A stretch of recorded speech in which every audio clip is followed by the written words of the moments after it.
আসসালামু আলাইকুম ওয়া রাহমাতুল্লাহি ওয়া বারাকাতুহু।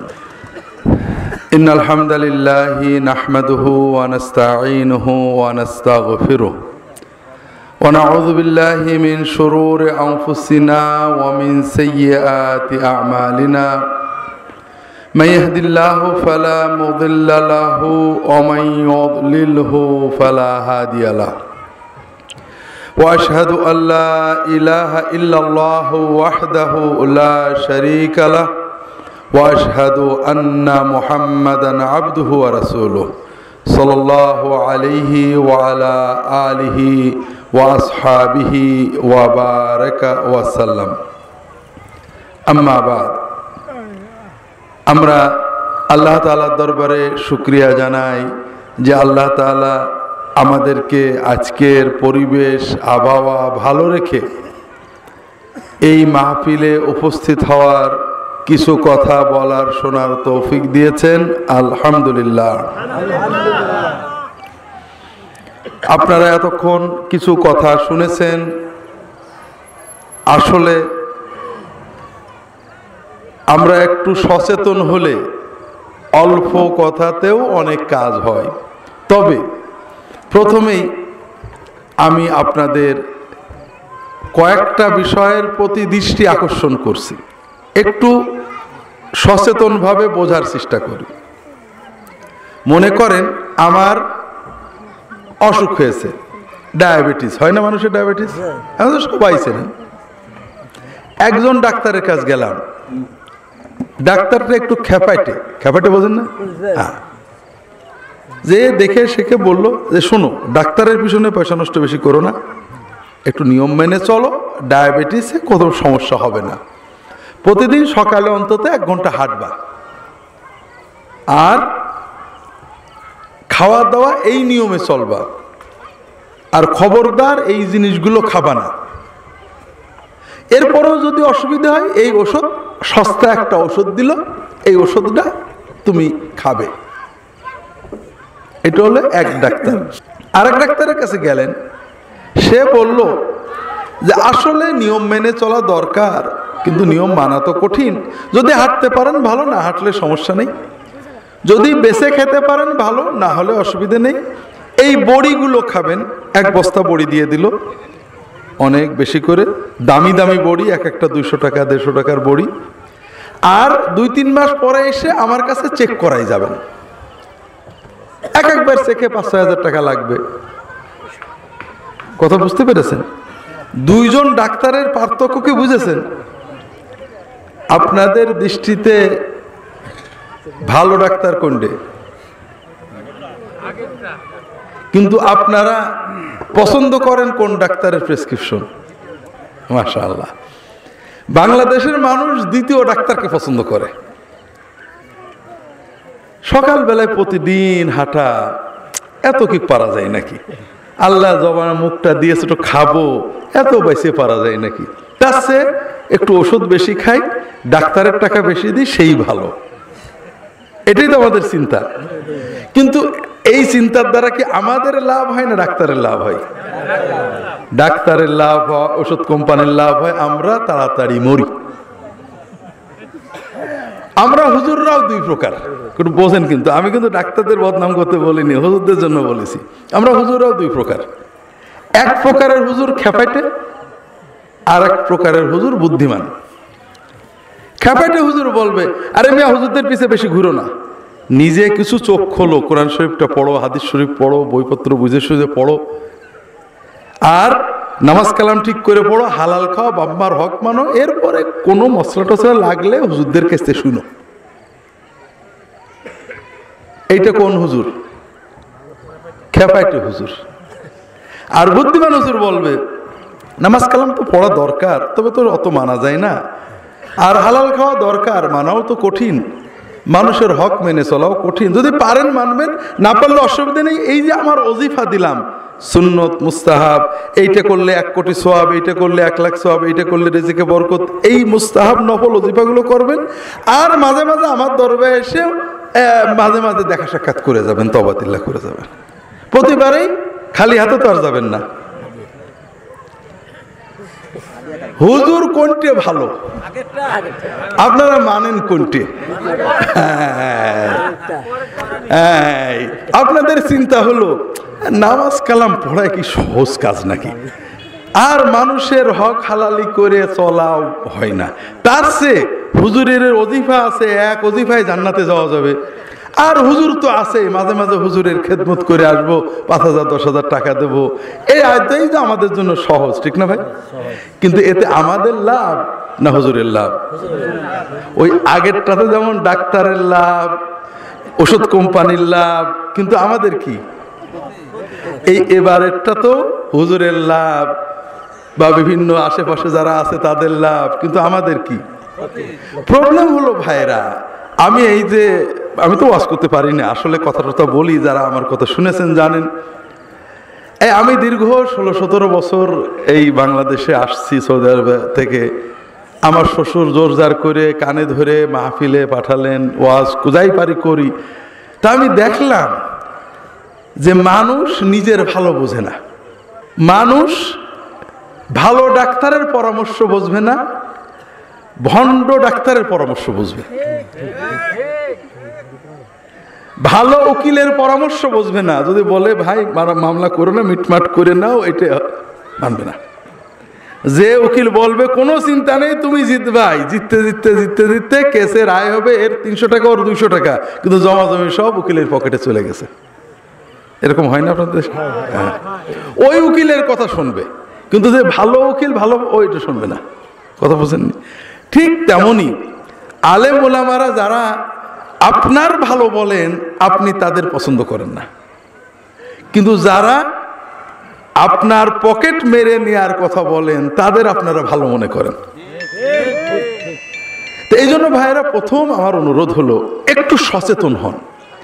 এখনও রাস্তার পাশে ডুকডুক ডুকডুক করে ডুগডুগি বাজিয়ে বা আজকাল ক্যাসেট চালায় মাইক্রোবাসে গাড়ি গান দিয়ে ওষুধ বেছে না, বেছে। এমন ওষুধ, এক ওষুধই সব রোগ সেরে দেয়, ঠিক না? হ্যাঁ, এই ওষুধ কারা কিনে? আমরা কিনি না, আমরাই তো কিনি। কি মনে হয় এদের ওষুধে কিছু কাজ হয়? কিচ্ছু হয় না, তারপর আমরা কিনি। এক ওষুধ খেয়ে দিয়ে সব সেরে যায়। আর ওরা কি করে জানেন?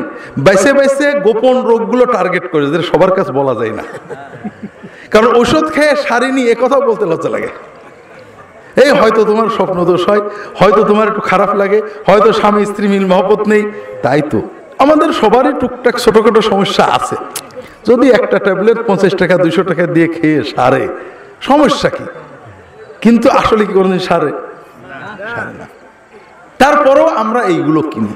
কিন্তু যদি কোনো ডাক্তার বলে যে তুমি এই নিয়মে চলো, তোমার রোগ হবে না, এইগুলো আমরা তা মানতে চাই না। তো এই জন্য ভাইরা, আমার প্রথম অনুরোধ হলো একটু জীবনের দিকে তাকান। আপনি কাকে ঠকাচ্ছেন? আল্লাহকে। নিজে ঠকে যাচ্ছি। 2 নম্বর আরেকটা দিক আপনাদের বলি, আমাদের ওয়াজ ঠিক আপনাদের চাহিদা মতো 2 রকম ওয়াজ করতে পারি। কোন রকম করব বলেন? একরকম হলো যে বাবারা, আমার দাদা হুজুর বাবারা, আমার আব্বাজান হুজুর, আমার অমুক হুজুর বাবারা এত বড় আল্লাহর ওলি, তার এক মুরিদ জাহাজে পানিতে ডুবে যাচ্ছিল, সুন্দরবনে বাঘে ধরে ফেলছিল, হুজুর বদনা মারছিলেন, সঙ্গে সঙ্গে বদনা ধরে পানি থেকে উঠে চলে আসলো। এই ওয়াজে সুবহানাল্লাহ বেশি হয়। কথা বোঝেননি? এই ওয়াজের উদ্দেশ্য কি? উদ্দেশ্য, আমার হুজুর মোটামুটি আল্লাহ তাআলা তার অনেক পাওয়ার দিয়েছেন, তোমার সুবিধা অসুবিধার জন্য আমার হুজুরের কাছে আইসো, ঠিক আছে না? আরেক ধরনের ওয়াজ আছে, এই ওয়াজটা আমি সুর করে করতে পারবো না, আমার সুর করার অভ্যাস নেই।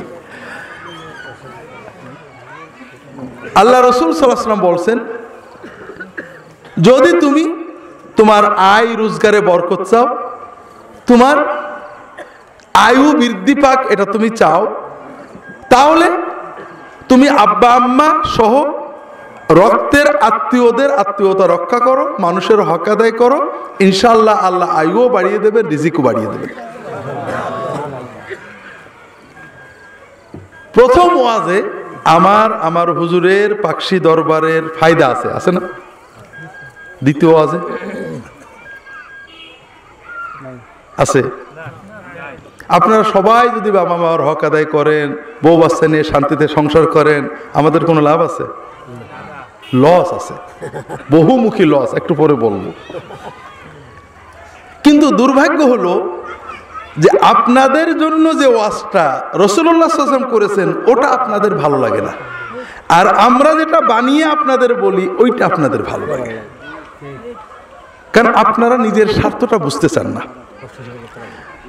আমি যদি বলি আমার মুরিদ হও, নামাজ লাগবে না, আপনারা খুশি হয়ে যান, খুশি হয়ে যান। আর আমি যদি বলি তোমার কোনো মানুষ লাগবে না, নামাজ পড়ো, আল্লাহর সাথে সম্পর্ক রাখো, তোমার সব বিপদ কেটে যাবে, আপনাদের পছন্দ হয় না। কথা বুঝতে পারেন না? আবারও শুনেন, টিভিতে অ্যাড বেশি না খবর বেশি? কেন? অ্যাডের পিছনে পয়সা হয়, এই জন্য আধা ঘন্টার খবরের ভিতরে খবর দেখাচ্ছে, অ্যাড বেশি দেখায়, ঠিক না? কারণ অ্যাডের পিছনে টাকা আসে। আমাদের ওয়াজ মাহফিলগুলো অনেকটা অ্যাড হয়ে গেছে, কথা বুঝতে পেরেছেন? আমরা আমাদের সুবিধা মতো, দেখেন খেয়াল করে, আমি একটা ওয়াজ করব, বাবারা আমার হুজুর যখন, আমার ফুরফুরার শ্বশুর হুজুর যখন মদিনায় গেলেন, আমি তো মদিনায় দেশে ছিলাম, অনেক বছর ছিলাম, আমি, আপনারা তো সবাই জানেন আমি যেটা বলবো হয়তো ঠিকই হবে। আমি বললাম যে আমার হুজুর যখন মদিনায় গেলেন, আল্লাহ রাসূল হাত বের করে মুসাফা করে দিলেন, আপনারা খুশি হয়ে যাবেন। আমি যখন বলবো যে বাবারা আপনারা গুনাহ করতে করতে এত গুনাহ করেছেন, আল্লাহ হয়তো মাফ করবে না, আল্লাহর নেক বান্দা আমার শ্বশুর সাহেব আছেন, আমার শালা আছেন, আমরাও আছি, আমার নামটা সরাসরি বলবো না, একটু ঘুরে ফিরে বলবো আর কি। আল্লাহর নেক বান্দারা যখন কেঁদে পড়ে তখন আল্লাহ আর ফেলতে পারবে না, আপনারা নেককারদের কাছে যান, তাদের সোহবতে যান, তাদের হাদিয়া তোফা দেন, হাদিয়ার কথা আবার প্রকাশ্যে বলবো না, ওটা মনে থাকবে আর কি, আল্লাহ আপনাদের মাফ করে দেবে। এই ওয়াজ যদি করি তাহলে আমাদের পাকশি ফুরফুরা লাভ না লস? লাভ। কিন্তু আমি যদি বলি যে আল্লাহর নেককার সব বান্দাদের মহব্বত করবেন, আল্লাহর বান্দাদের আল্লাহর জন্য মহব্বত করবেন, কিন্তু নাজাত পাওয়ার জন্য, আল্লাহর রহমত পাওয়ার জন্য আল্লাহর কাছে কোনো মাধ্যম লাগে না।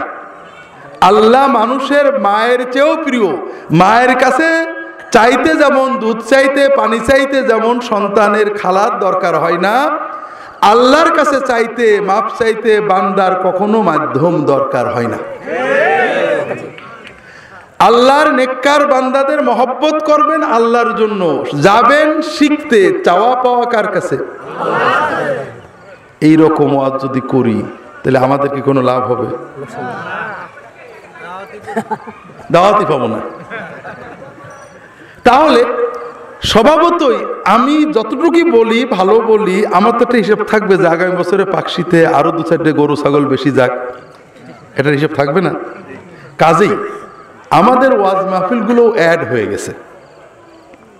দ্বিতীয়, তৃতীয় আরেকটা বিষয় আছে, রাসূলুল্লাহ সাল্লাল্লাহু আলাইহি ওয়াসাল্লামের দিন আর আমাদের দিন, এটার ভিতরে মৌলিক দুটো পার্থক্য আছে। আপনাদের এই কথাগুলো বলছি কেন, যে এক মাহফিলে তো বেশি কথা বলতে পারবো না, আপনারা সচেতন হন, ভাই আমাদের কবরে তো আমাদের যেতে হবে, আল্লাহর দিনের চেয়ে সহজ কিচ্ছু নেই। কিন্তু আমরা ঠকবো কখন? যখন আল্লাহর দিনকে কঠিন মনে করব। সকালে আধা ঘন্টা হাঁটা খুব কষ্ট লাগবে, আর 3 মাস পর পর ডাক্তারের কাছে সুই ফুটবে, রক্ত দেব, 2000-5000 টাকা দেব, এটা সহজ মনে হবে। এই রকম হইলে তো আর হেদায়েত হওয়া যাবে না। নিজের ভালো নিজে বুঝতে হবে, যেটা বলছিলাম ভাইরা, ওয়া আল্লাহ রাসূল সাল্লাল্লাহু আলাইহি ওয়াসাল্লামের দিন আর আমাদের দিনের ভিতরে দুটো মৌলিক পার্থক্য আছে। আল্লাহ রাসূল সাল্লাল্লাহু আলাইহি ওয়াসাল্লামের দিন ছিল উম্মতের জন্য, তিনি নিজের কোনো লাভ দেখেননি। বিশ্বাস করেন, রাসূলুল্লাহ সাল্লাল্লাহু আলাইহি ওয়াসাল্লাম কোনো সাদাকা নিতেন না, কোনো সাদাকা নবীজি খাইতেন না, দান সদকা এক চুল স্পর্শ করতেন না। হাদিয়া যদি আসতো সেটাও সাহাবীদের দিয়ে দিতেন। একটা গল্প বলি, বুখারী শরীফের বড় হাদিস। আবু হুরায়রা রাদিয়াল্লাহু তাআলা আনহু বলছেন, মদিনায় রাসূলুল্লাহ সাল্লাল্লাহু আলাইহি ওয়াসাল্লামের সাহাবীরা কিন্তু ফকির ছিলেন না। আনসার সাহাবীরা জমা জমির মালিক ছিলেন, ক্ষেত খামার অনেক ছিল। মুহাজির সাহাবীরা ব্যবসা করতেন। তবে আসহাবে সুফফার যারা সাহাবী ছিলেন তারা শ্রমিকের কাজ করতেন, আর বাকি সময় মসজিদে রাসূলুল্লাহ সাল্লামের কাছে এলেম শেখার জন্য বসে থাকতেন। কখনো কখনো রাসূলুল্লাহ সাল্লাম কোনো কাজে তাদের পাঠাতেন, কোরআন তালিমের জন্য, জিহাদের জন্য পাঠাতেন, যাইতেন, বাকি সময় মসজিদে থাকতেন। খাওয়া দাওয়া নেই, যখন আসতো তখন খাইতেন। সেই নিয়মটা কি ছিল? যদি কোনো সাহাবী কোনো দান আনতেন, দানটা আসহাবে সুফফা পেয়ে যাবে, রাসূলুল্লাহ সাল্লামের ঘরে যাবে না। আর যদি কোনো হাদিয়া আসতো নবীজির নামে, ওটা নবীজির ঘরে যেত, কিন্তু নবীজি আবার সব আসহাবে সুফফাকে দিয়ে একটু থাকলে খাইতেন। আবু হুরায়রা রাদিয়াল্লাহু তাআলা গল্প করছেন যে এত ক্ষুধা লাগছিল, কয়দিন খাইনে, পড়ে আসি রাসূলুল্লাহ সাল্লামের কাছে বসে হাদিস শুনি, কাজকাম করতেও মন চাই না, খিদেও খুব লাগছে। তা রাস্তার পাশে যেয়ে বসলাম, যেখান থেকে লোকজন নবীজির মসজিদে যাবে। ভাবলাম যে কোনো বড় লোক সাহাবী, সচ্ছল সাহাবী গেলে একটু সালাম কালাম দিয়ে মুসাফা করব, যদি চেহারাটা দেখে বোঝে যে আমার খুব খিদে লেগেছে, যদি একটু দাওয়াত দিয়ে বাড়ি নিয়ে যায়। আবু বকর আসলেন, সালাম দিলাম, দিয়ে জিজ্ঞেস করলাম, ভাইজান, এই যে আল্লাহ কোরআনে এই কথাটা বলেছেন, এটা তাফসীর কি হবে? আবু হুরায়রা আবার বলছে, আসলে তাফসীর শোনা আমার উদ্দেশ্য না। ভাবলাম যে একটু দু একটা কথা বললে যদি উনি বলেন চলেন বাসায় যাই, বাসায় যে যদি এক কাপ দুধ টুধু খাওয়াই, তাও তো একটু খিদেটা যায়। আবু বকর কথা বলে চলে গেলেন, আমার কি অবস্থা উনি খেয়াল করলেন না। এরপরে বসে আছি, ক্ষুধার জ্বালায় আর সহ্য হচ্ছে না। ওমর আসলেন, একই কথা বললাম যে এই আল্লাহর এই কথাটার কি ব্যাখ্যা হবে? উদ্দেশ্য ব্যাখ্যা না, উদ্দেশ্য যদি একটু ঘরে নিয়ে অন্তত একটু কিছু খাইতে দেয়। উনিও চলে গেলেন কথা বলে, আমার যে কি দুরবস্থা বুঝতে পারলেন না। এরপরে দেখি রাসূলুল্লাহ সাল্লাল্লাহু আলাইহি ওয়াসাল্লাম আসছেন। রাসূলুল্লাহ সাল্লাল্লাহু আলাইহি ওয়াসাল্লাম এসে সালাম দিয়ে আমাকে দেখে মুস্কি হাসলেন। উনি আমার চেহারা দেখে বুঝেছেন আমার কি অবস্থা। আবু হুরায়রা, চলো ঘরে যাই, দেখি কিছু আছে কিনা। রাসূলুল্লাহ সাল্লাম ফকির ছিলেন না। রাসূলুল্লাহ সাল্লাম মদিনার প্রেসিডেন্ট ছিলেন। আল্লাহ তাকে অনেক সম্পদ দিতেন। যুদ্ধের মাধ্যমে যত সম্পদ আসতো 5 ভাগের 1 ভাগ নবীর ঘরে যাইতে হবে, কিন্তু নবীজি রাখতেন না। স্ত্রীদেরকে ভাগ করে দিতেন, দেওয়ার পরে সব সাহাবীদের দান করে দিতেন, আবার স্ত্রীরাও দান করে দিতেন। পরে দেখা যেত সন্ধ্যার সময় আর খাওয়ার কিছু নেই। উনি ঘরে গেলেন, আবু হুরায়রা বসলেন, ঘরে যেয়ে বিবিকে জিজ্ঞেস করছেন, আছে কিছু ঘরে খাওয়ার মতো? ইয়া রাসূলুল্লাহ, ওই অমুক আনসারী সাহাবী 1 বাটি দুধ দিয়ে গেছেন আপনার জন্য হাদিয়া। আবু হুরায়রা শুনে খুব খুশি যে কিছু হয়তো পেটে যাবে। রাসূলুল্লাহ সাল্লাল্লাহু আলাইহি ওয়াসাল্লাম বলছেন, আবু হুরায়রা শোনো, তোমার সব আসহাবে সুফফার সাথীকে ডাক দাও। আবু হুরায়রা বলছেন বুখারীর হাদিসে যে আমার মনটা একদম ভেঙে গেল। এই 1 বাটি দুধ আমারই পেট ভরবে না। আমি আগে আসলাম নবীর মেহমান হয়ে, নবী আমার না দিয়ে এই যে শতখানেক যদি সাহাবী আসে, আমার পেটে কি যাবে? কিচ্ছু যাবে না। কি করব? যেহেতু রাসূলুল্লাহ সাল্লাল্লাহু আলাইহি ওয়াসাল্লাম হুকুম করে ফেলেছেন, আর নবীর হুকুম না শুনে তো উপায় নেই। এই জন্য আমি গেলাম, সবাইকে ডাকলাম, সবাই আসলেন। রাসূলুল্লাহ সাল্লাল্লাহু আলাইহি ওয়াসাল্লাম দুধের বাটিটা আমার হাতে দিলেন, দিয়ে বললেন যে একজন একজন করে খাওয়াও। আমার তো বুক ফেটে যাচ্ছে যে আমার বোধহয় কিছুই থাকবে না। তা আমি একজনকে দিলাম, খাইলো, ফেরত দিল। আরেকজনের দিলাম, খাইলো, আমার কাছে আবার বাটিটা ফিরিয়ে দিল, কিন্তু দুধ আর কমে না। এইভাবে করতে করতে সবাই দুধ খেয়ে ফেললো। রাসূলুল্লাহ সাল্লাল্লাহু আলাইহি ওয়াসাল্লাম শুধু মুস্কি মুস্কি হাসছেন আমার দিকে তাকিয়ে। শেষে সবাই খেয়ে চলে গেল। রাসূলুল্লাহ বললেন, আবু হুরায়রা, এখন তো বাকি থাকলাম তুমি আর আমি, তো তুমি খেয়ে নাও আগে, এরপর আমি খাবো। আবু হুরায়রা খাইলেন, খেয়ে যখন বাটি দিতে গেলেন, আর একটু খাও, খাইলেন, বাটি দিতে গেলেন, আর একটু খাও। কয়েকবার খাওয়ার পরে আবু হুরায়রা বলছে, আল্লাহর কসম ইয়া রাসূলুল্লাহ, আর জায়গা নেই। তো ভাইরা, রাসূলুল্লাহ সাল্লাল্লাহু আলাইহি ওয়াসাল্লাম নিজের হাদিয়াটাও, নিজের আল্লাহর যে টাকা দিতেন আল্লাহ গনিমতের মাল থেকে, সেটাও সাহাবীদের দিয়েছেন, নিজের রাখতেন না।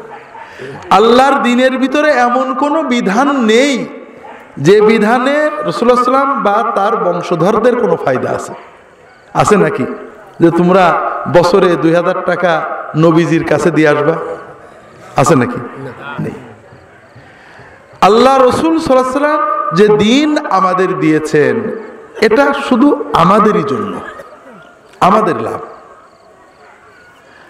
আর আমরা যে দিন আপনাদের দিই, এটা তো আপনাদের লাভ আছে, আমাদেরও কিছু ভাগ আছে, কারণ আমরাও তো আপনাদের দেশের মানুষ। আপনারা যদি আমাদের কিছুই না দেন, আমাদের বা চলে কি করে? এই জন্য দু একটা পার্থক্য বলি। সবচেয়ে মশহুর কাজ, আমরা নামাজ কালাম পড়ি আর না পড়ি, দুটো তিনটে কাজ আমরা করি। একটা হলো মানুষ মারা গেলে খানা এবং দোয়ার অনুষ্ঠান করেন না? এটা কিন্তু কেউ বাদ দেয় না, নামাজি বেনামাজি মোটামুটি সবাই করে, ঠিক না? ঠিক। আর এই জন্যই সমাজে যখন কেউ মারা যায়, আমাদের লাল পড়া শুরু করে যে এইবার এক পেট খাওয়া যাবে, ঠিক না? কারণ নামাজি হোক আর বেনামাজি হোক, বাপ মূলে তো কিছু খাওয়াবে। আর এই জন্যই ছেলেটা বিয়ে দিয়েছে খাওয়াইনি, এত মাইন্ড করি না। মেয়েটা বিয়ে দিয়েছে খাওয়াইনি, এত মাইন্ড করি না। ছেলে চাকরি পেয়েছে খাওয়াইনি, তাতেও বেশি মাইন্ড করি না। বাপ মরে গেছে খাওয়াইনি, মা মরে গেছে খাওয়াইনি, আমরা বেশি মাইন্ড করি না।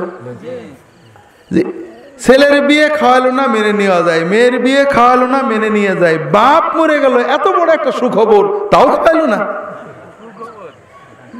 মানুষ তো সুখবরেই খাওয়াই, কথা বোঝেননি? তাহলে আমরা এই কাজটা করি সমাজে সবাই। আর একটা কাজ করি, যেমন মিলাদ আছে না? নামাজ পড়ি না পড়ি বা ভালো মন্দ সবাই বছরে এক একবার মিলাদ দিই, ঠিক না? দুটো কাজই ভালো কাজ, উদ্দেশ্য ভালো। আব্বা আম্মা আপনজন মারা গেলে যে খানা করি আমরা, এটার উদ্দেশ্য কি? এজন্য আব্বা আম্মা সওয়াব পান, ঠিক না? আমরা যে মিলাদ করি, এর উদ্দেশ্য কি? যেন আমরা সওয়াব পাই, রহমত বরকত পাই, দুটোই ভালো কাজ। তবে মূল একটা বিষয় বোঝেন, উদ্দেশ্য ভালো হলেই কর্ম ভালো হয় না। কর্ম ভালো হওয়ার জন্য ভালো কর্ম, ভালো বলতে আপনি কি বুঝাচ্ছেন? আল্লাহর কাছে ভালো না আপনার চোখে ভালো? আল্লাহর কাছে ভালো হওয়ার জন্য, আল্লাহর কাছে সওয়াব পাওয়ার জন্য যে কোনো কাজের দুটো শর্ত আছে। কয়টা শর্ত? আল্লাহ যত জায়গায় ভালো কাজ বলেছেন, আরবিতে ভালো কাজকে বলে আমালে সালেহ। ওয়াল আসরি ইন্নাল ইনসানা লাফি খুসর ইল্লাল্লাযীনা আমানু ওয়া আমিলুস সালিহ। আল্লাহ যত জায়গায় বলেছেন আমানু, তারপরে তাহলে আমলে সালেহ আসবে কোথা থেকে? ঈমান থেকে। ঈমান আমরা কি বলে আনছি? লা ইলাহা ইল্লাল্লাহু মুহাম্মাদুর রাসূলুল্লাহ, ঠিক না ভাই? তাহলে এই ঈমান থেকে আমল হতে হবে। লা ইলাহা ইল্লাল্লাহ মানে কি? আল্লাহ ছাড়া কোনো, আমরা যে কাজটা করছি এর সওয়াব একমাত্র কে দেবে? কাকে খুশি করব? আল্লাহকে। তাহলে আমাদের ইবাদতের মাকসুদ সওয়াব কার কাছে পাবো? আল্লাহ। কোন ভাবে ইবাদতটা করলে আল্লাহ সওয়াব দেবে, এই তরিকা পদ্ধতি কে শেখালো? রাসূলুল্লাহ সাল্লাল্লাহু আলাইহি ওয়াসাল্লাম। কথা বুঝেছেন? এইটা হলো ঈমানের দ্বিতীয় অংশ। লা ইলাহা ইল্লাল্লাহ মানে কি? ইবাদত করবে একমাত্র কার? আল্লাহ। কিন্তু কিভাবে ইবাদত করব? কোন তরিকায়, কোন পদ্ধতিতে? হ্যাঁ, কারণ দুনিয়াতে খুব ভালো করে বোঝেন, দুনিয়ার আমাদের যত ঝগড়া বিবাদ আল্লাহর ইবাদত নিয়ে না। সবাই আল্লাহর ইবাদত করে, হিন্দু আল্লাহরই ডাকে যে নামেই ডাকুক, খ্রিস্টান আল্লাহরই ডাকে যে নামেই ডাকুক, ঠিক না? ঝগড়া কোন জায়গায়, কোন তরিকায় ডাকবো এটা নিয়ে, বোঝেন না? হ্যাঁ, তাহলে আমরা ঈমান আনলাম কি বলে? লা ইলাহা ইল্লাল্লাহ, ইবাদত করবো একমাত্র কার? প্রতিটি কর্মের সওয়াব কে দেবে? একমাত্র কার কাছে চাইব? যদি আল্লাহ দেবে কিছু, মানুষও দেবে কিছু, এরকম নিয়ত হলে কিন্তু আর হবে না। কথা বুঝেছেন? কিন্তু কোন কায়দায়, কোন তরিকায় করলে আল্লাহ দেবে, এই কায়দা তরিকা আল্লাহ তাআলা ওহীর মাধ্যমে কাকে শেখাইছিলেন? রাসূল সাল্লাল্লাহু আলাইহি ওয়াসাল্লামকে। তো ভালো করে বোঝেন, আমরা অনেক সময় হুজ্জতি করি, আরে ভালো কাজ, কথা বোঝেন না? ভালো কাজ মানুষের দৃষ্টিতে ভালো হইতে পারে, নরমাল ভালো হইতে পারে, কিন্তু ইবাদত হতে গেলে এই দুটো জিনিস লাগবে, লা ইলাহা ইল্লাল্লাহ মুহাম্মাদুর রাসূলুল্লাহ। উদ্দেশ্য কার হবে? তরিকা কার হবে? সেজদা করা ভালো কাজ না খারাপ কাজ? ভালো কাজ। আপনি নামাজের এক এক রাকাতে 4টে করে সেজদা করবেন, অসুবিধা আছে? কেন?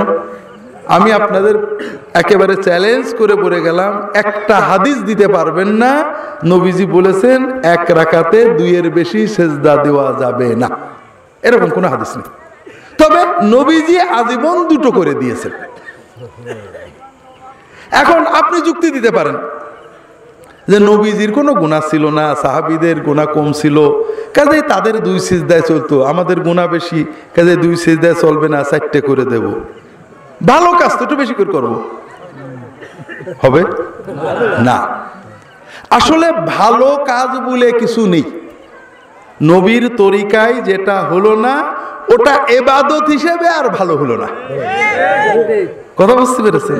বরং নবীর তরিকার বাইরে কোনো কাজকে ইবাদত মনে করা, আল্লাহ খুশি হবে মনে করলে নবীকে ছোট করা হয়। কিভাবে? আবারও বলি, একটু উদাহরণ দেওয়ার চেষ্টা করি, দেখেন বোঝেন কিনা। আমরা অনেক সময় দলিল যুক্তি দিয়ে এই ভুলগুলো করি। আমাদের দেশে আমরা সবাই কোরআন পড়ি, পড়ি না? বসে না দাঁড়িয়ে? বসেই পড়েন। আমি কিছু দলিল দেব, একেবারে অকাট্য দলিল, যে কোরআন দাঁড়িয়ে পড়া আদব, বসে পড়া বেয়াদবি। দাঁড়িয়ে পড়লে সওয়াব বেশি, বসে পড়লে গুনাহ অথবা সওয়াব কম। কিছু দলিল দিই, হ্যাঁ একটু দলিল দিই নাকি? হ্যাঁ, দেখেন আপনাদের পছন্দ হয় কিনা। সবচেয়ে সম্মানের অধিকার কার বেশি? কোরআন কার কালাম? আপনি এমপি আসলে দাঁড়াই কথা বলেন আর আল্লাহর কালাম বসে পড়েন, আপনার সে বেয়াদব আছে নাকি? অকাট্য দলিল, অকাট্য মানে কাটতে পারবেন না, রামদা দিয়ে কোপ মারলেও কাটবে না। আমাদের নামাজ হলো সব ইবাদতের মডেল। নামাজের ভিতরে আমরা সব ইবাদত করি। নামাজের ভিতরে জিকির আছে না? দোয়া আছে না? তাসবিহ তাহলিল আছে না? দরুদ আছে না? সালাম আছে না? নামাজের ভিতরে সব ইবাদত আছে। আচ্ছা, দরুদটা কিভাবে পড়ি? বসে না দাঁড়িয়ে? সালামটা কিভাবে পড়ি? বসে না দাঁড়িয়ে? দোয়াটা কিভাবে করি? বসে না দাঁড়িয়ে? দাঁড়াই কি করেন? তাহলে কি বোঝা গেল? আল্লাহ শিখিয়ে দিল দরুদ হবে বসে, সালাম হবে বসে, দোয়া হবে বসে। কোরআন কিভাবে?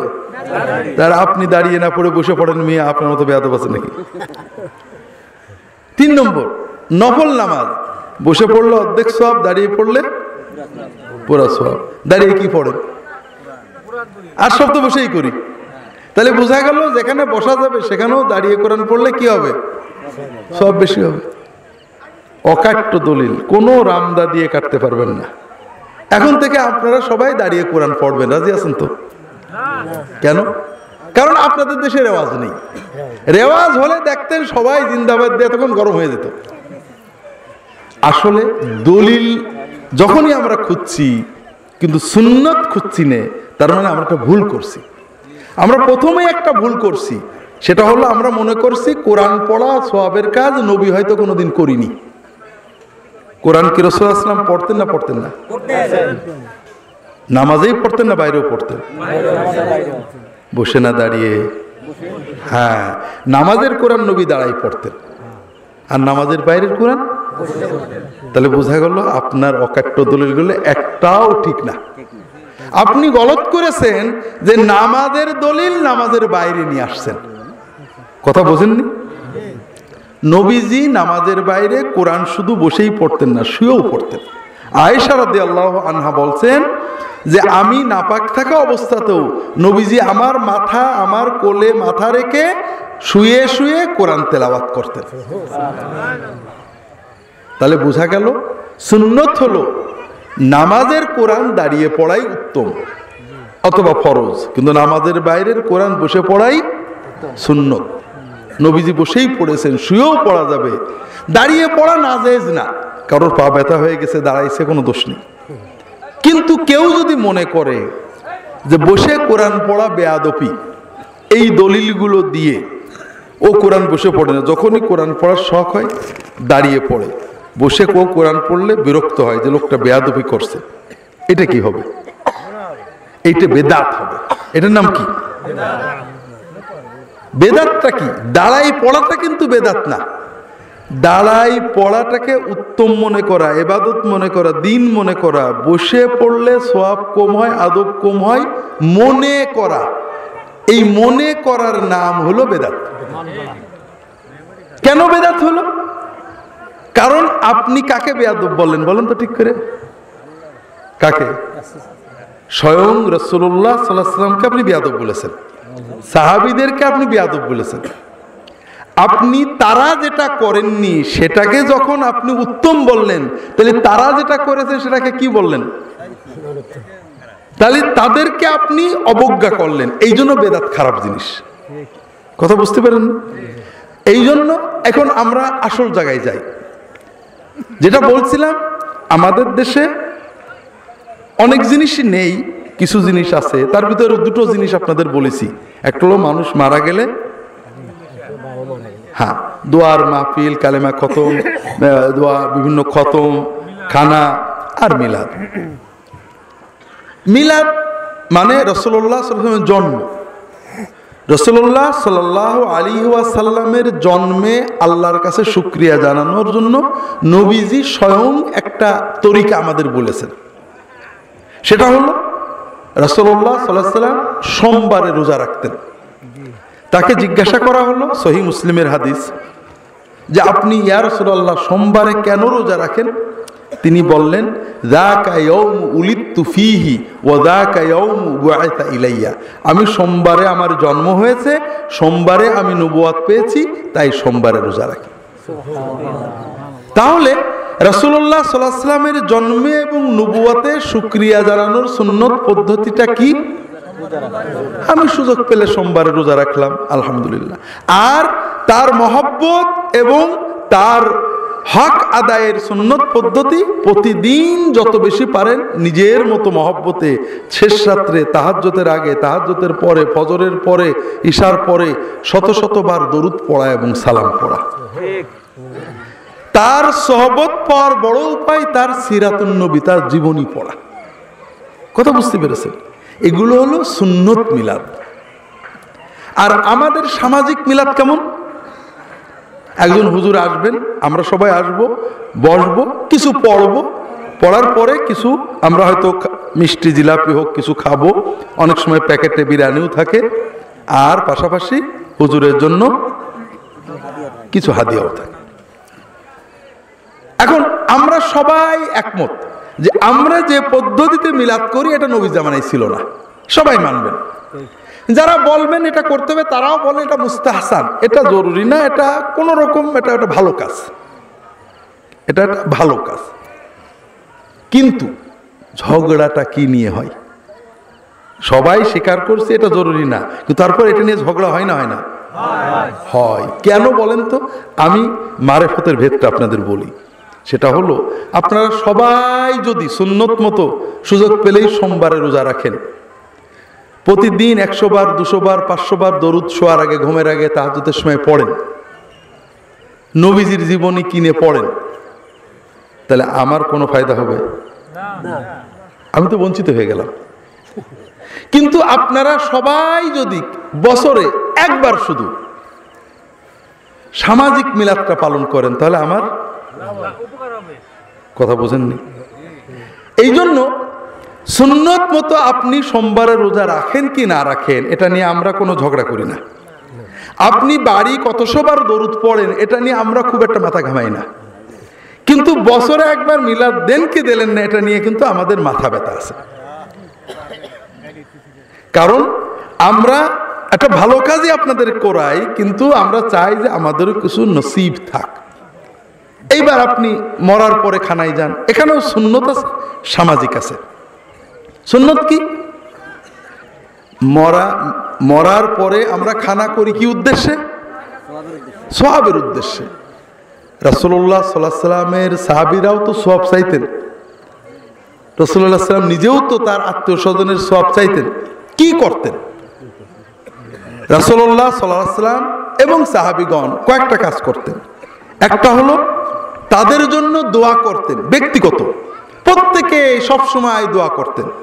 নামাজের সেজদায়, নামাজ পড়ে, রাস্তাঘাটে চলতে, আল্লাহ অমুকের মাফ করো, আল্লাহ আমার আব্বার মাফ করো, আম্মার মাফ করো।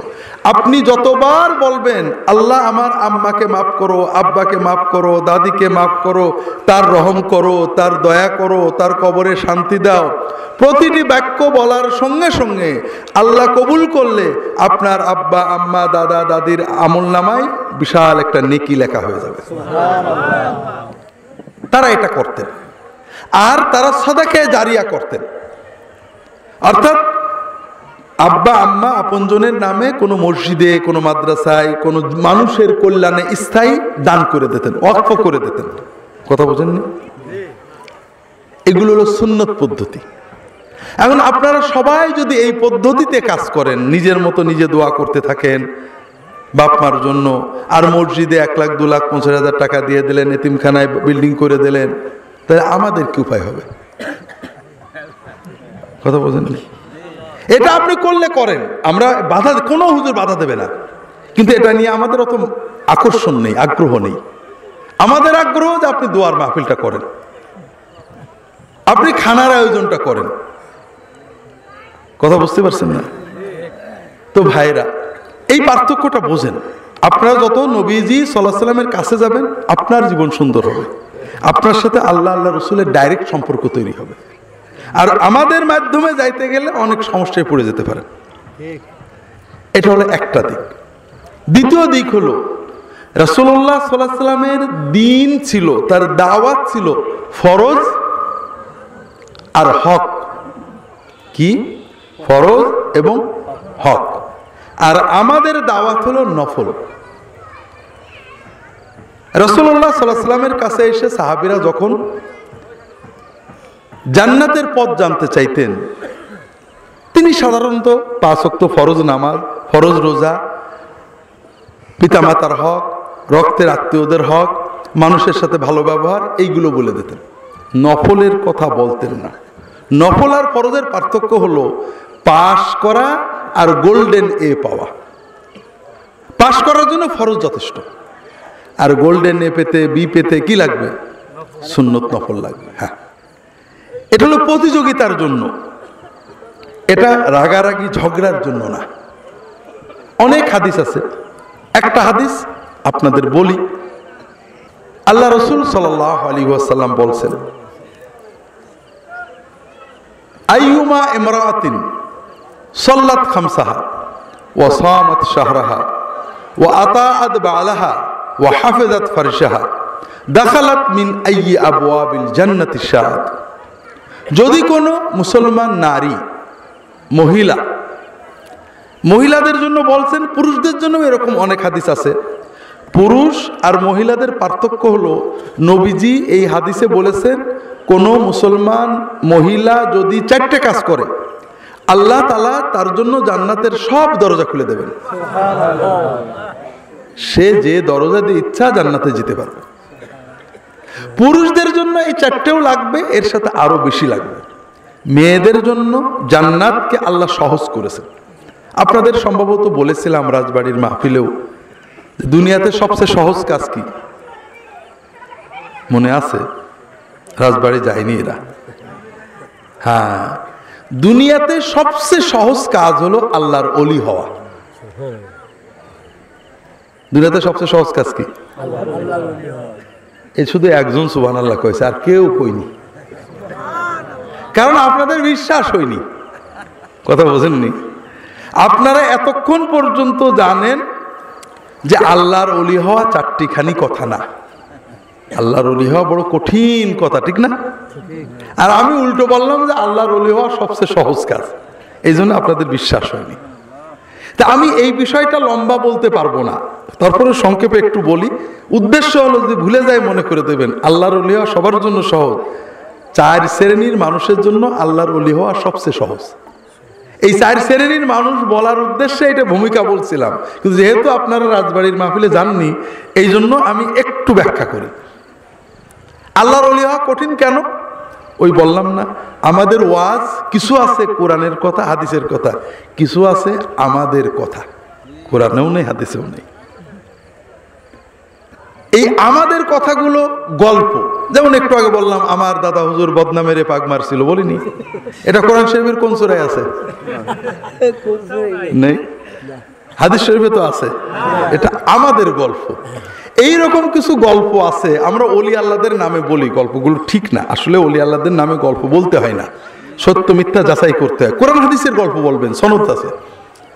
এই গল্পগুলো থেকে আমরা বুঝেছি যে আল্লাহর ওলি হওয়া কঠিন, কারণ অমুক আল্লাহর ওলি হয়েছিলেন 40 বছর জঙ্গলে যেয়েছিলেন, অমুক আল্লাহর ওলি হয়েছিলেন 7 বছর গাছের ডালে ঠ্যাং ঝুলিয়েছিলেন। এই শুনে শুনে আমাদের মাথা খারাপ হয়ে গেছে।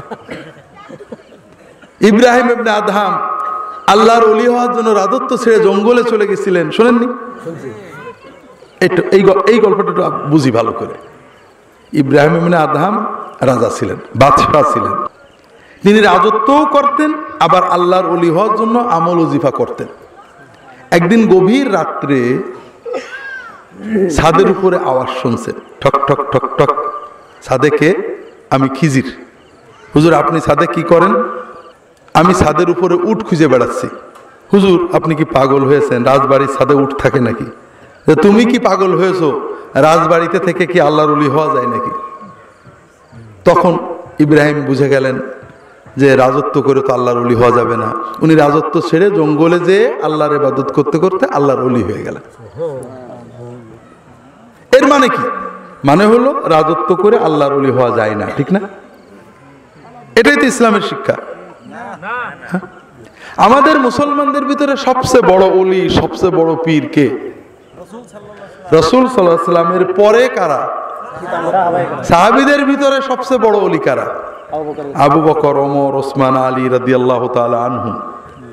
তারা কি হয়েছিলেন? রাজা হয়েছিলেন, ঠিক না? তাহলে বোঝা গেল রাজা হলে আর ওলি হওয়া যায় না।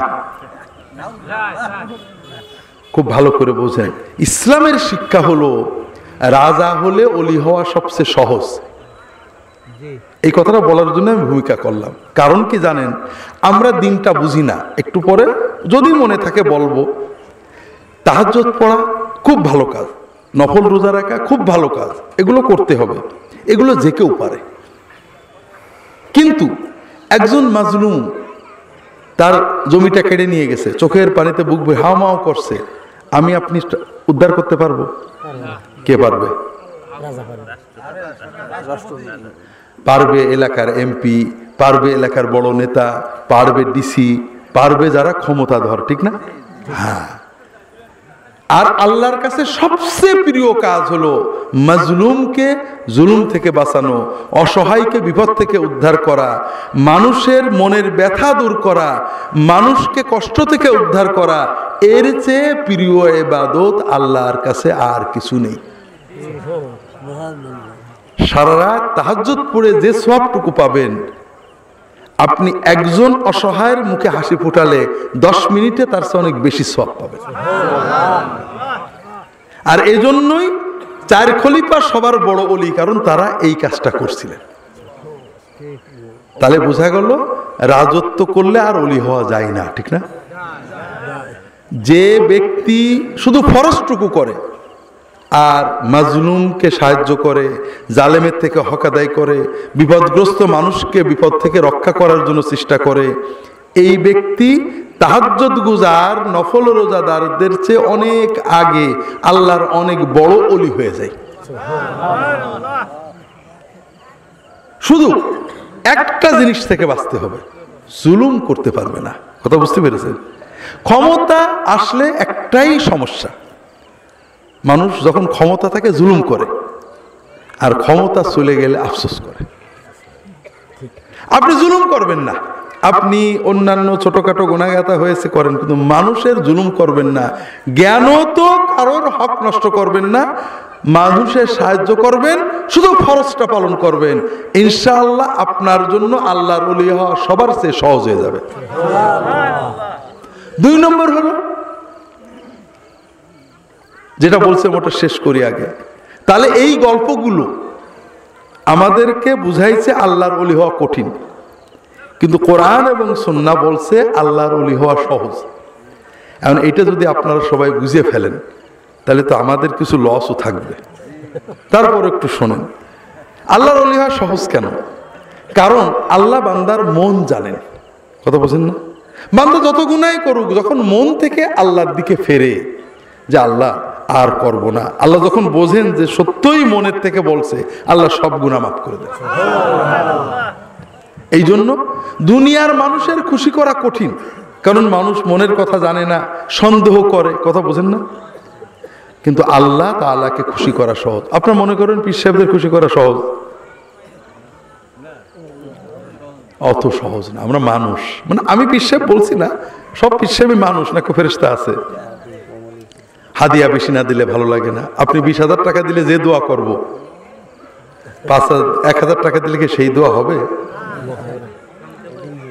এই জন্য পীর সাহেবের কাছে গেলেও বিজনেস আল্লাহর সাথে রাখবেন, যে আল্লাহ আমি তোমার দিন শিখতে, দিনের আমলের আবেগ নেওয়ার জন্য তার কাছে যাচ্ছি, তার কাছে কিছু পেতে যাচ্ছি না। বিজনেসটা কার সাথে রাখবেন? খবরদার বিজনেস মানুষের সাথে করেন না, তাহলে ঠকবেন। কারণ আল্লাহ তাআলার সাথে বিজনেসের চেয়ে সহজ কিছু নেই। আপনি হাদিয়ার টাকা নিয়ে বেরোইছেন যে আব্দুল্লাহ জাহাঙ্গীরের হাদিয়া দেবেন, 2,000 5,000 যাই নিলেন, পথে যে চুরি হয়ে গেল, পকেটমার হয়ে গেল। আপনি যদি আমাকে যে বলেন যে হুজুর আপনার জন্য 5,000 হাদিয়া আনছিলাম, চুরি হয়ে গেছে, আমি কি 16 আনা খুশি হব? কিন্তু আপনি বিজনেসটা আল্লাহর সাথে করেন। আপনি মাদ্রাসার জন্য, মসজিদের জন্য, হাদিয়া হুজুরের জন্য, হাজিয়ার জন্য 5,000 টাকা পকেটে নিয়ে বেরিয়েছেন, চুরি হয়ে গেছে। আপনি সব কম পাবেন না পুরো পাবেন? আপনি পুরোই পাবেন। আল্লাহর কাছে বিজনেসে কোনো মার নেই। এই জন্য যিনি আপনাকে সবচেয়ে ভালোবাসেন, যিনি আপনার সব জানেন, বিজনেসটা তার সাথে করেন। কথা কি বুঝতে পারছেন? তো যেটা বলছিলাম ভাইরা, আল্লাহর ওলি হওয়া সবচেয়ে সহজ। 4 শ্রেণীর মানুষের জন্য বেশি সহজ। এক শ্রেণী যারা ক্ষমতায় যায়, শুধু জুলুমের প্রবণতাটা কন্ট্রোল করে, ফরজ পালন করে মানুষের পাশে দাঁড়ালে তারা আল্লাহর ওলি সবচেয়ে আগে হবে।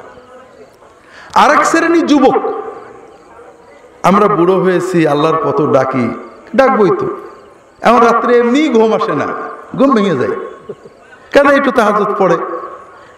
এখন আর এই সিনেমার ছবি আর মজা লাগে না, চোখেই ভালো দেখা যায় না, কি দেখবো।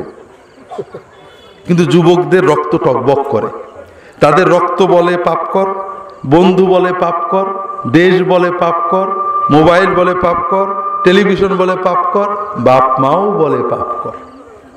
বলে না? দাঁড়িয়ে রাখতে গেলে বাপ মা কি বলে? নিষেধ করে না? হ্যাঁ, অনেক বাপ মা নামাজ পড়তে নিষেধ করে। এই তার রক্ত বলে, সমাজ বলে, বাবা বলে, মা বলে, তারপরেও যে যুবক অন্তত ফরজটা পালন করে, অন্তত জিনা ব্যভিচার মাদকতা থেকে বেঁচে থাকতে পারে, ওই যুবক আমাদের মতো বুড়োদের সুন্নত নফলের অনেক আগেই আল্লাহর ওলি হয়ে যাবে। হাদিস শরীফে আসছে, আমি বানাই বলছি না, হাদিসটা আজকে বলতে পারছি না।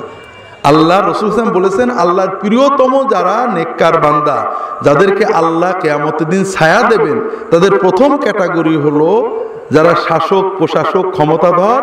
দ্বিতীয় ক্যাটাগরি হলো যুবক, যারা যৌবনে আল্লাহর ইবাদত করেছে, যেটা বলছিলাম। তৃতীয় ক্যাটাগরি হলো সমাজের সাধারণ মানুষ। যাদেরকে আমরা দাম দিই না, রিক্সা চালায়, রাজমিস্ত্রি, যুগালে, ভ্যান চালায়, কৃষক, মাঠে কাজ করে, কিন্তু আল্লাহর দিন পালন করে, নিরিবিলি কারো ঝগড়াঝাটিতে নেই, সমাজের লোকে দাম দেয় না। কেউ আসলে বলে না যে চাচা ভাই আগে যাও, না থাকলে কেউ খোঁজে না যে অমুক কই। রুব্বা আশআসা আকবারা যী তিমরাইনি লা ইউবাহু বিহি লাউ আকসামা আলাল্লাহি লা আবার। এরকম অনেক মানুষ, মাথার চুল উস্কো খুস্কো, গায়ে ময়লা কাপড়, সাধারণ দরিদ্র মানুষ, সমাজের লোকে দাম দেয় না, কিন্তু তার মনটা এত ভালো, আল্লাহর ইবাদত এরকম করে যে আল্লাহর কাছে যদি বলে আল্লাহ কসম করছি এইটা তোমার করে দিতে হবে, আল্লাহ সঙ্গে সঙ্গে করে দেবে। কারণ ওদের মনে কোনো অহংকার নেই। কথা বোঝেননি? আমরা যাই করি মনে অহংকার আসে। তো এই জন্য আগেই বলি, অন্য প্রসঙ্গে চলে যাব, আমরা আল্লাহর ওলিদের মহব্বত করি, তাদের হাদিয়া তোহফা দিতে চাই। হাদিয়া আল্লাহর জন্য দিলে এটা সওয়াব, আর হুজুর আমার ভালো করে দেবে দিলে এটা শিরক। এটা কি? যদি আল্লাহর জন্য দিতে চান, আমাদের মতো হুজুর খোঁজার দরকার নেই। সমাজে যদি কোনো যুবক পান, মাশাআল্লাহ দাড়ি রেখেছে, মানুষের ক্ষতি করে না, ফরজ ওয়াজিব পালন করে, যদি কোনো গরিব মানুষ পান, রিক্সা চালায়, ভ্যান চালায়, কিন্তু জামাতে নামাজ বাদ দেয় না, আল্লাহর পথে থাকে, তাদেরকে দাওয়াত দিয়ে খাওয়াবেন, হাদিয়া দেবেন, মুসাফা করবেন, ইনশাআল্লাহ আল্লাহর ওলিদের মুসাফা করার সওয়াব পেয়ে যাবেন। কয়টা ক্যাটাগরি গেল? 4 নম্বর বাকি আছে। ওইটাই বলতে চাইছিলাম যে মেয়েদের জন্য আল্লাহর ওলি হওয়া জান্নাতে যাওয়া সহজ, কারণ মেয়েরা এই মানব জাতির জন্য বেশি কষ্ট করে। তবে একটা জিনিস, প্রত্যেকেরই একটা জিনিস বাদ দিতে হবে। সহজ কেন? একটা কঠিন কাজ ঠেকাতে পারলে। আল্লাহ রাসূল সাল্লাল্লাহু আলাইহি ওয়াসাল্লাম বলছেন এই হাদিসে, কোন মহিলা যদি 4টে কাজ ঠিক করে করতে পারে, আল্লাহ তাআলা তার জন্য জান্নাতের সব দরজা খুলে দেবেন। প্রথম কাজ কি? আইয়ুমা ইমরাতিন সাল্লাত খামসাহা, 5 ওয়াক্ত ফরজ নামাজ পড়বে। আপনাদের যে জন্য হাদিসটা বলতে চাইছিলাম, আল্লাহ রাসূল সাল্লাল্লাহু আলাইহি ওয়াসাল্লাম কিসের দাওয়াত দিলেন? ফরজের না নফলের? ফরজের। সব হাদিসে এরকম। সাহাবীরা এসে বলছেন, ইয়া রাসূলুল্লাহ আমাকে কি করতে হবে জান্নাতে যেতে? নামাজ পড়বে 5 ওয়াক্ত। আর কোন নামাজ না? আর কোন নামাজ জরুরি না, তুমি চাইলে নফল পড়তে পারো। ইয়া রাসূলুল্লাহ আর কি? নবীজি শুধু ফরজের কথা বলেছেন। ওই সাহাবী বলছে, ইয়া রাসূলুল্লাহ ওয়াল্লাহিল্লাযী আকরামাকা লান আতাতাওয়া আলা হাযা শাইয়ান ওয়া লান আনকুসা মিম্মা ফারাদাল্লাহু আলাইয়া শাইয়ান। ইয়া রাসূলুল্লাহ আমি কোন নফল ইবাদত জীবনে করব না, আর আল্লাহ যেটুকু ফরজ করেছে এটাও কোনো ঘাটতি করব না। রাসূলুল্লাহ সাল্লাল্লাহু আলাইহি ওয়াসাল্লাম বললেন, কাদ আফলাহা দাখালাল জান্নাতা ইন সাদাকা, যদি সত্য কথা বলে থাকে অবশ্যই জান্নাতে যাবে। সুবহানাল্লাহ। কথা বোঝেননি?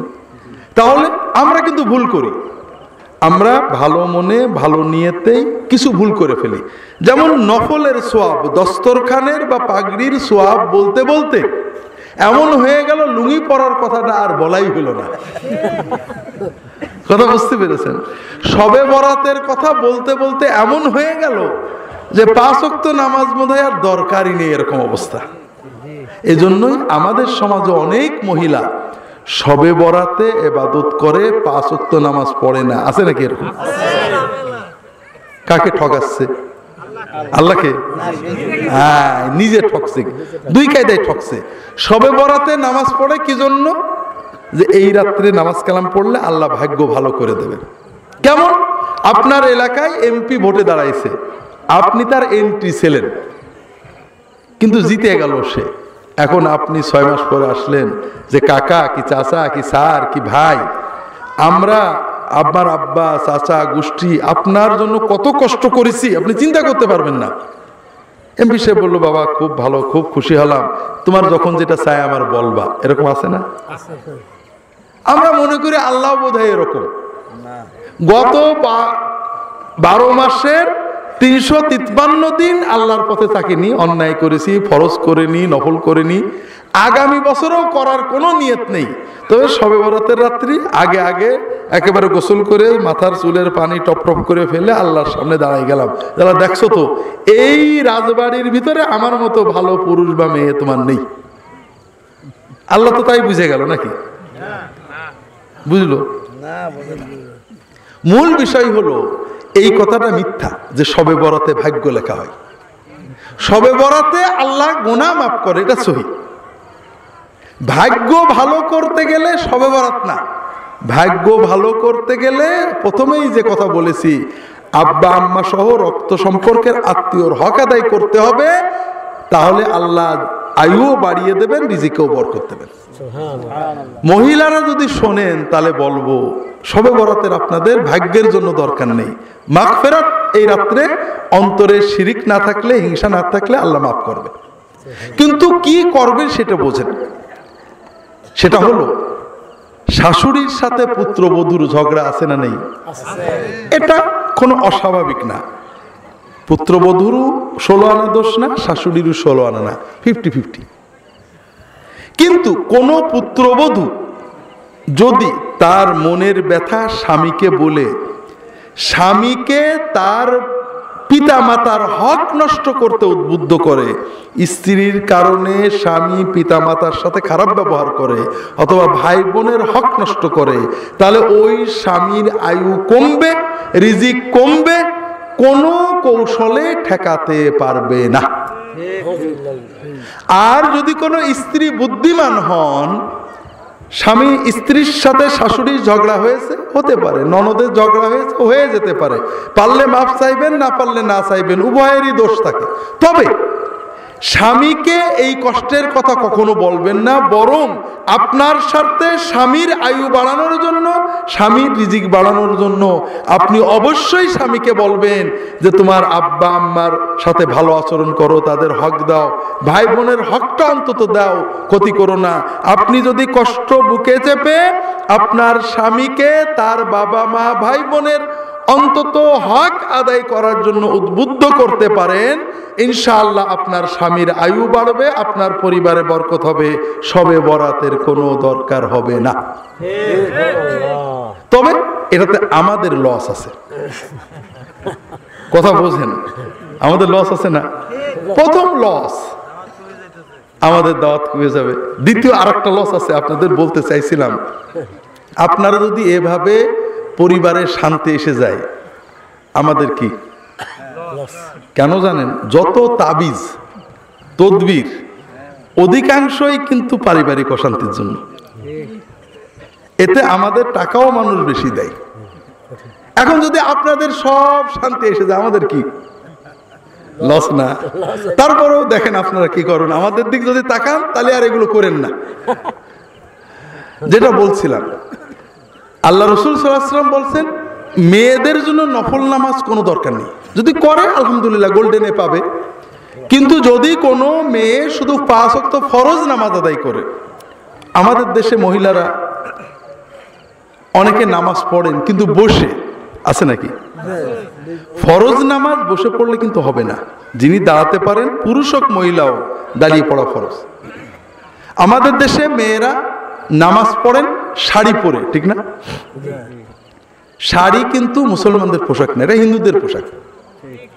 আমরা পুরুষেরা টুপি নিয়ে কত ঝগড়া করি, গোল লম্বা সেকুন 4 কোনা 5 কোনা পাগড়ি নিয়ে, হুজুরের মাথায় পাগড়ি নেই, মুসল্লির মাথায় পাগড়ি, নামাজ মাকিরের আছে না নেই? যত ঝগড়া নফল নিয়ে, ফরজ নিয়ে কোনো ঝগড়া নেই। যেটা বলছিলাম ভাইয়েরা, এগুলো সব নফল মুস্তাহাব। আর মেয়েদের জন্য ফরজ পোশাক আমরা দিচ্ছি না। মেয়েদের ফরজ পোশাক এবং সুন্নত পোশাক সেটা হলো পুরো ম্যাক্সি, এই গলা দিয়ে পায়ের গোড়ালির নিচু পর্যন্ত ঝুল হবে, এই কবজি পর্যন্ত বা আঙুল পর্যন্ত হাতার ঝুল হবে, এইরকম ম্যাক্সি। ম্যাক্সির উপরে বড় ওড়না, চাদরের মতো ওড়না, ম্যাক্সির নিচেই পাজামা অথবা সায়া। এই পোশাকগুলো পরা মেয়েদের জন্য ফরজ, স্বামীর সামনে ছাড়া বাকি বাড়ির ভিতরে, ঘরের ভিতরে কাজ করার জন্য সকল অবস্থায় এই পোশাক ফরজ, এবং এই পোশাকই সুন্নত, অর্থাৎ ফরজ সুন্নত। আর নামাজও এই পোশাকে পড়লে হবে, শাড়ি পরলে হবে না। হবে কিভাবে বলছি। কোনো মহিলা যদি নামাজ পড়েন, নামাজের ভিতরে যে অন্ধকার ঘরেও নামাজ পড়েন, একা নামাজ পড়েন, তার জন্য শুধুমাত্র মুখের এই জায়গাটুকু এবং কবজি পর্যন্ত হাত, এর বাইরে খোলা হারাম, খুললে নামাজ ভেঙে যাবে। যদি কোনো মহিলা একা ঘরে অন্ধকারে নামাজ পড়েন, কাপড় আছে, কাপড় নেই ন্যাংটোয় নামাজ হবে। আপনার কাপড় নেই ন্যাংটোয় নামাজ পড়বেন, কিন্তু কাপড় আছে, প্যান্ট একটা পরেছেন লুজ করে, রুকু দিতে গেলে নাবির খানিক নিচে নেমে যায়, নামাজ হবে নাকি? অবহেলা, হারাম, নামাজ হবে না। ঠিক তেমনি কোনো মহিলা যদি অন্ধকার ঘরে একাও নামাজ আদায় করেন, কপালের কিছু চুল বেরিয়ে যায়, কান একটা বা দুটো বেরিয়ে যায়, জুলফির চুল বেরিয়ে যায়, পিছনের চুল বেরিয়ে যায়, থুতমির নিচে গলার কাছে এখানে বেরিয়ে যায়, হাতের কাছে কিছু অংশ বেরিয়ে যায়, পেটের কাছে কিছু বেরিয়ে যায়, নামাজ হবে না। নামাজ সারা জীবন পড়লেও বেনামাজি হয়ে থাকতে হবে।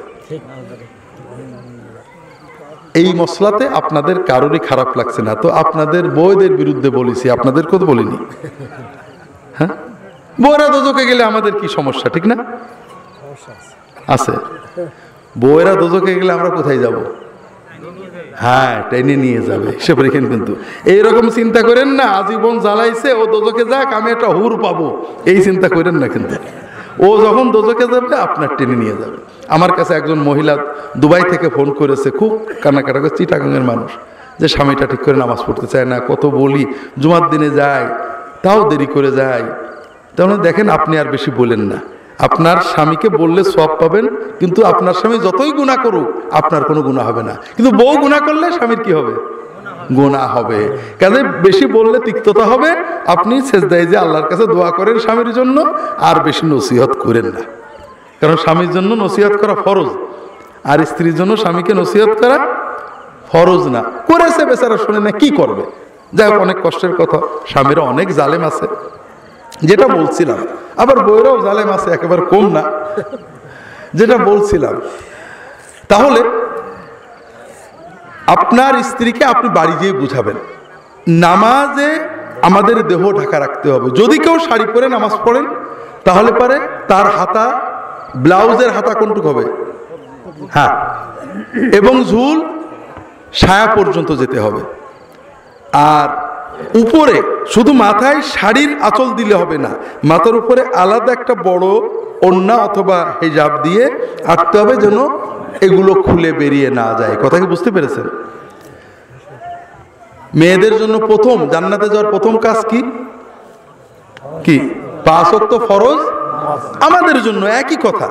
আমরাও পুরুষ, নারী, মুসলমানের সবচেয়ে বড় কাজ কি? হ্যাঁ, আমরা অনেক নামাজকে কঠিন মনে করি, যেমন সকালবেলায় আধা ঘন্টা হাঁটাকে কঠিন মনে করি, কিন্তু সপ্তাহে সপ্তাহে রক্ত দেয়া কঠিন মনে হয় না। এর তো কোনো ঔষধ নেই। কথা বুঝতে পারছেন না? নামাজ আমার প্রিয় কাজ। একটু নামাজ পড়ে দেখেন, সকালবেলায় মাস দুয়েক হাঁটলে দেখবেন কি মজা লাগে, সারাদিন ফুর্তি লাগে, ডাক্তারের খরচ কমে যাবে, তখন আর হাঁটা ছাড়তে পারবেন না।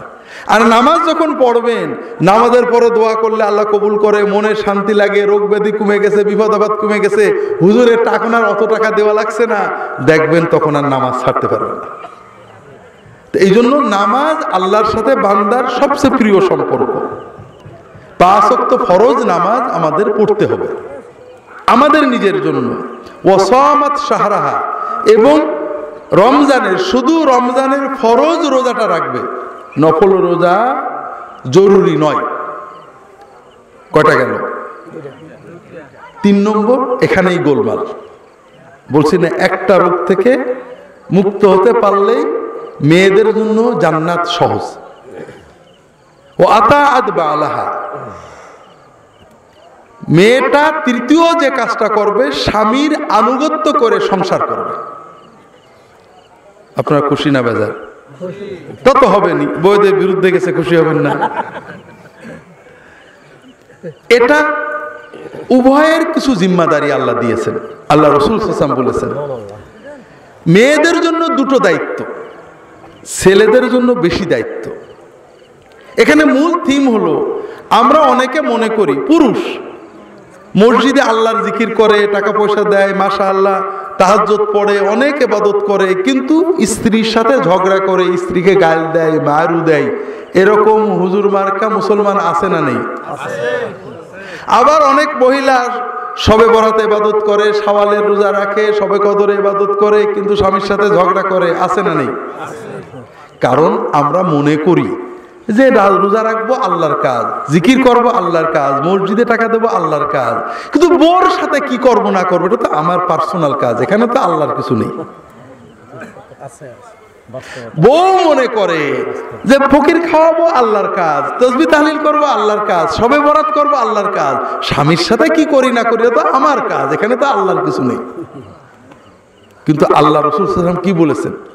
সংক্ষেপ যেটা বলেছেন সেটা হলো এই যে একজন মহিলার জন্য শবে বরাত করা, শবে কদর করা, শাওয়ালের রোজা রাখার চেয়ে স্বামীর জন্য কষ্ট করা, স্বামীর সাথে হাসি মশকরা করা, স্বামীকে সময় দেওয়া অনেক বেশি সওয়াব এবং বরকতের কাজ।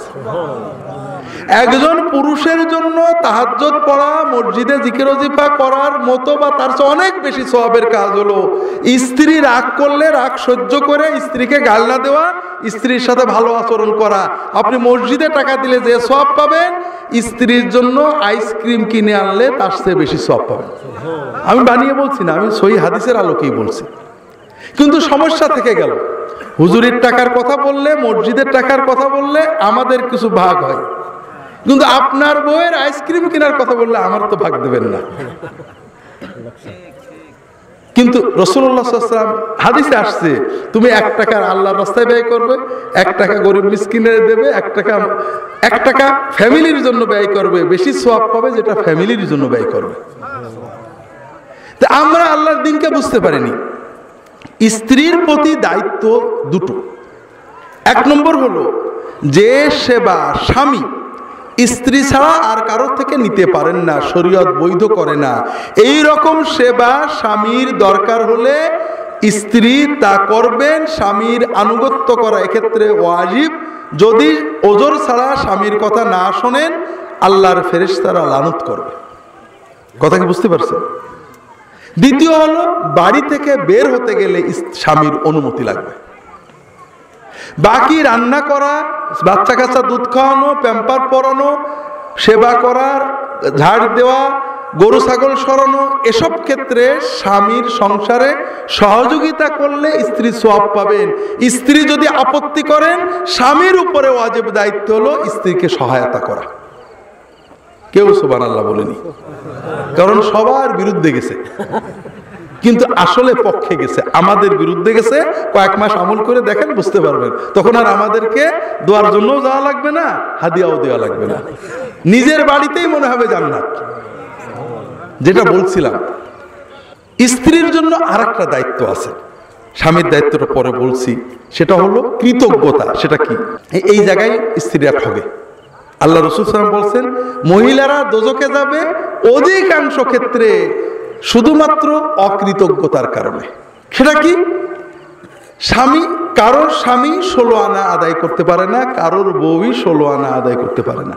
এটা মানবীয় প্রকৃতি। আল্লাহ আমাদের এত দিয়েও 16 আনা আমরা খুশি হই না, ঠিক না? খালি মনে হয় আল্লাহ আমার কম দেশে, ওর বেশি দেশে, ঠিক না? কিন্তু মেয়েরা ইমোশনের কারণে অনেক সময় বলে ফেলেন, প্রায় বলে ফেলেন, একটা অন্যায় হলে জীবনে তোমার কাছে কোনো শান্তি পেলাম না, এরকম আছে না? আল্লাহ রাসূল নিজে বলেছেন যে এই কথাটা না বন্ধ করলে মেয়েদের দোজখে যাওয়া লাগবে। কারণ প্রতিটি স্বামী স্ত্রীর জন্য কাজ করেন, কষ্ট করেন।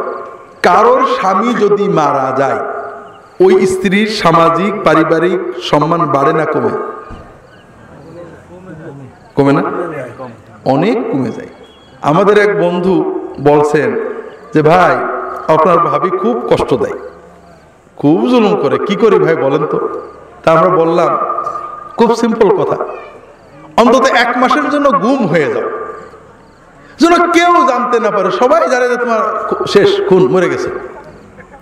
এই 1 মাসের ভিতরে ভাবি বুঝে ফেলবে যে স্বামী কি জিনিস।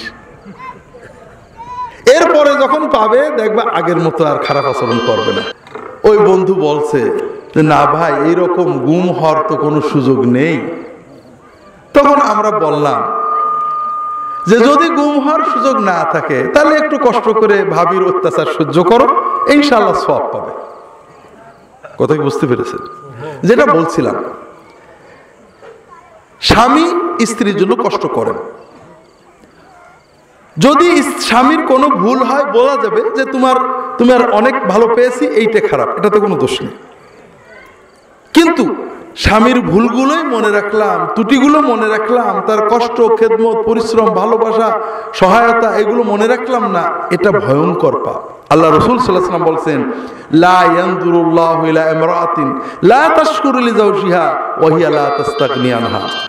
যে মহিলা স্বামীর খেদমত ছাড়া চলে না, তার স্বামীর সহায়তা তার প্রয়োজন, কিন্তু স্বামীর প্রতি তার কোনো কৃতজ্ঞতার অনুভূতি নেই, ওই মহিলার দিকে আল্লাহ তাআলা দৃষ্টিপাত করেন না, তাকানি না। আল্লাহ যদি আপনার দিকে না তাকান তাহলে আপনার সবে বরাতেই কি লাভ আর সবে কদরেই কি লাভ? কথা কি বুঝতে পারছেন? এটা হলো স্ত্রীদের দায়িত্ব। স্বামীর দায়িত্ব, স্বামীর দায়িত্ব বলার আগে একটা হাদিস বলি। আয়েশা রাদিয়াল্লাহু তাআলা আনহার কাছে এসে সাহাবায়ে কেরাম জিজ্ঞেস করছেন, ইয়া উম্মাল মুমিনিন, রাসূলুল্লাহ সাল্লাল্লাহু আলাইহি ওয়াসাল্লাম যখন বাড়িতে থাকতেন তখন তিনি কি করতেন? আয়েশা বলেন, কানা ইয়াকুনু ফি খিদমাতি আহলিহি ফি মিহনাতি আহলিহি কানা ইয়াখদুমু নাফসাহু। রাসূলুল্লাহ সাল্লাল্লাহু আলাইহি ওয়াসাল্লাম যখন বাড়িতে থাকতেন তখন তিনি খেদমত করতেন। কার খেদমত করতেন? আস্তে আস্তে কোন, আপনাদের স্ত্রীরা কিন্তু আশেপাশে আছে, শুনে ফেললে সমস্যা হয়ে যাবে। আমার স্ত্রী আশেপাশে নেই, কাজে আমার সমস্যা নেই। রাসূলুল্লাহ সাল্লাল্লাহু আলাইহি ওয়াসাল্লাম বাড়িতে থাকলে কার খেদমত করতেন? কানা ইয়াকুনু ফি খিদমাতি আহলিহি, তার পরিবারের স্ত্রীর খেদমতে থাকতেন। ফি মিহনাতি আহলিহি, তার স্ত্রীর কর্মে সহায়তা করতেন, নিজের কাজটা নিজে করতেন, নিজের কাপড় নিজে ধুইতেন, নিজের জুতা নিজে সেলাই করতেন, নিজের স্ত্রীর কাজে সহায়তা করতেন, স্ত্রীকে সময় দিতেন, স্ত্রীর সাথে একসাথে খেতেন, স্ত্রীকে গালে তুলে খাইয়ে দিতেন। এটা হলো রাসূলুল্লাহ সাল্লাল্লাহু আলাইহি ওয়াসাল্লামের সুন্নাত। তাহলে আপনার প্রথম দায়িত্ব, আপনি ভালো আচরণ করবেন। মহিলারা ইমোশন বেশি, আর ইমোশনের কারণেই তারা মাতৃত্বের দায়িত্ব পালন করেন। একটা সন্তানের অসুখ হলে মা রাতের পর রাত জাগে, ক্লান্ত হয় না, বাপ্পারে। এই ইমোশনের কারণেই স্ত্রীরা মাঝে মাঝে খারাপ আচরণ করে, রাগ করে, হয়তো বাজে কথা বলে। রাসূলুল্লাহ সাল্লাল্লাহু আলাইহি ওয়াসাল্লামের স্ত্রীরা তার সাথে ঝগড়া করেছেন, বাজে কথা বলেছেন, অভিমান করে সারাদিন কথা বলেননি, এত বাজে কথা বলেছেন। রাসূলুল্লাহ সাল্লাল্লাহু আলাইহি ওয়াসাল্লাম মনের কষ্টে 1 মাস ঘরে আসেননি, মসজিদে পড়ে থেকেছেন। কিন্তু কখনোই স্ত্রীর রাগের মাথায় স্ত্রীর সাথে খারাপ আচরণ করেননি। কেউ সুবহানাল্লাহ বলল না, শুধু এক হুজুর বলল। আমি যদি বলতাম যে অমক আসমান দিয়ে উড়ে যেত, পাতাল দিয়ে চলে যেত, জাহান্নামে ভেসে বেড়াতো, সব সুবহানাল্লাহ করবে। আরে মেয়ে, এত হিন্দুও পারে, মুসলমানও পারে। ওই ইন্ডিয়ায় যান, এরকম কারামতের গল্প বড় বড় সাই বাবার নামে আছে, নেই? এগুলো কিছু না।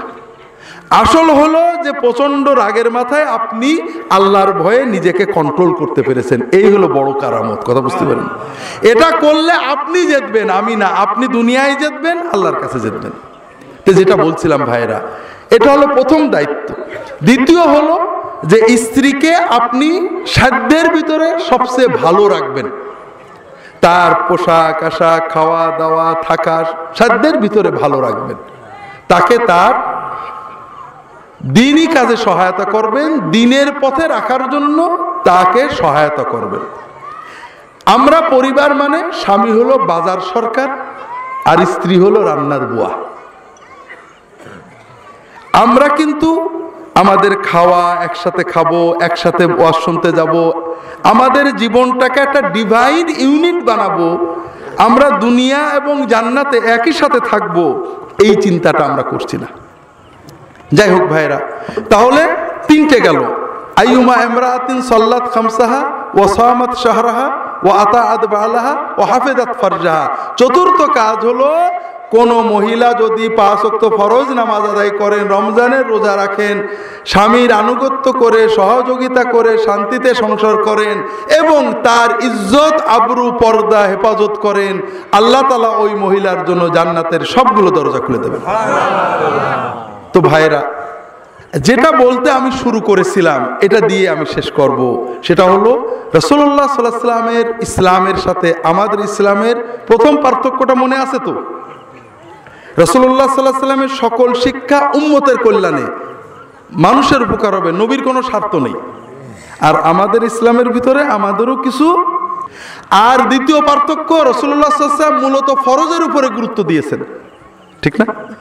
ফরজ এবং হক, এই হাদিসে আল্লাহর ফরজ গেছে আর কি মানুষের হক, কথা বুঝতে পারেননি? আর আমাদের দাওয়াত হলো নফলের। আমাদের যত ঝগড়া পাগড়ি নিয়ে, টুপি নিয়ে, মিলাদ নিয়ে, রফাদাইন করব না নিয়ে, মোনাজাত করব না নিয়ে, এইগুলো নিয়ে ঝগড়া কিনা বলেন? এগুলো সব তো ফরজ, ঠিক না? নামাজে হাত উঠানো বা নামানো ফরজ, আমিন জোরে বা আস্তে বলা ফরজ, মিলাদ পড়া ফরজ, মোনাজাত করা বা না করা ফরজ। কোনো ফরজ নিয়ে আমরা ঝগড়া করি না। নামাজ পড়ে না, নো প্রবলেম, পড়লো কি রুকু সেজদা ঠিক হলো কিনা, নো প্রবলেম, মোনাজাত করলো অথবা করলো না, এটা নিয়ে ঝগড়া, কথা বুঝেননি?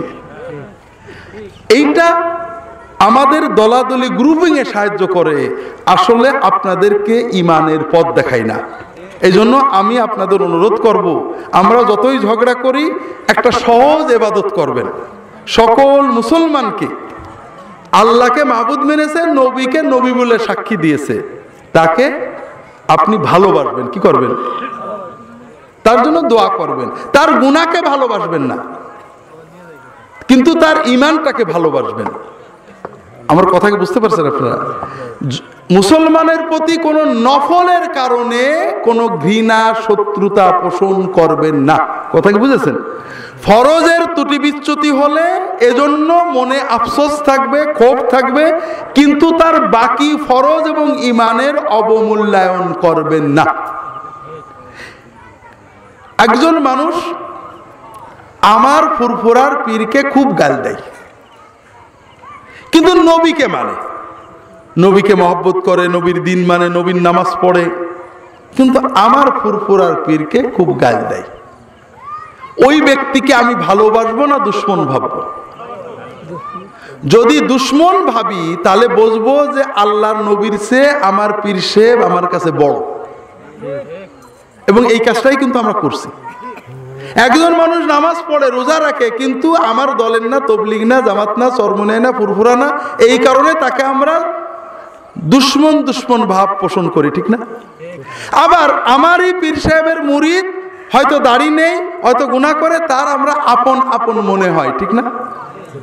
তাহলে বোঝা গেল আমাদের কাছে আল্লাহর নবীর চেয়ে আমাদের হুজুর অথবা আমাদের মাযহাব অথবা আমাদের দল বেশি প্রিয়।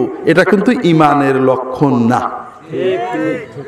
এই জন্য আল্লাহ রাসূল সাল্লাল্লাহু আলাইহি ওয়াসাল্লাম বলছেন, যখন আমাদের ভালোবাসার মানদণ্ড আল্লাহ এবং তার রাসূল হবে, আর কিছু বাছাই করব না।